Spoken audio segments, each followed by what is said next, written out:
சென்னை நீலாங்கரையில் நடைபெற்ற மத நல்லிணக்க மாநாட்டில் பேசிய அமைச்சர் ஆதவ் அர்ஜுனா IUML அமைச்சரவையில் இடம் கேட்காத அளவிற்கு நல்லவர்கள் என தெரிவித்தார். மேலும் பேசிய அவர் இஸ்லாமியர்கள் கிறிஸ்தவர்கள் அதிக எண்ணிக்கையில் MLA MPக்களாக வர வேண்டும் என்றும் கூறினார். ஐயுடைய தலைவர் எங்களை பார்த்து எங்களுக்கு அமைச்சரவையில் இடம் கேட்கவே இல்லை. அவர் கேட்கவே இல்லை. அண்ணன் அபூபக்கர் அமைச்சர்கள் பதவி கேட்கவே இல்லை.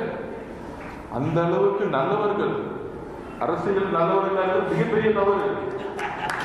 அது இந்த மாதிரி கட்சியில நல்லவர்கள் என்ன அர்த்தம் என்ன சொல்றேன்னா, அதிகாரத்துக்காக நம்மளுடைய முயற்சி தொடர்ந்துகிட்டே இருக்கும். ஏன்னா நம்மளுடைய அதிகாரம் நமக்கான அதிகாரம் கிடையாது.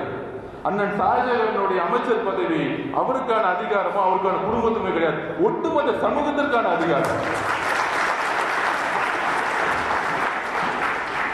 சகோதரர் பர்வேஷ் அவருக்கு தெரியும் அவருடைய பிரச்சனை சிறு வயதிலிருந்து. அவருக்கான அதிகாரம் அவருக்கானது கிடையாது, ஒட்டுமொத்த சமூகத்துக்கான அதிகாரம்.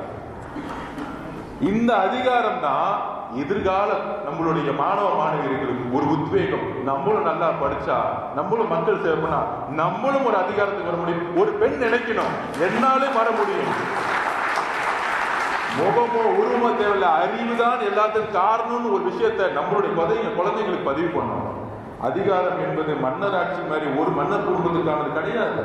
அதிகாரம் என்பது இஸ்லாமிய சகோதர சகோதரிலிருந்து உருவாக்கப்படும். பாராளுமன்றத்தில் நம்மளால சட்டம் இயற்ற முடியல, ஒரு பிரச்சனைனா போராடுற ரோட்ல. ஆனா அதிகாரம் மெம்பர் ஆஃப் பார்லிமெண்ட் இருக்கு. மெம்பர் ஆஃப் பார்லிமெண்ட் ஒருத்தர் இருக்கக்கூடாது, 10 பேர் இருக்கணும் மெம்பர் ஆஃப் பார்லிமெண்ட். இஸ்லாமிய கிறிஸ்துவ சமூகத்துல வரணும். இனி செல்லும் இடமெல்லாம் செய்தி. தந்தை டிவியின் வாட்ஸ்அப் சேனலை ஃபாலோ பண்ணினா செல்ல இருக்கும் இடமெல்லாம் செய்தி. இதோ QR கோட், இப்பவே ஸ்கேன் பண்ணுங்க, ஃபாலோ பண்ணுங்க.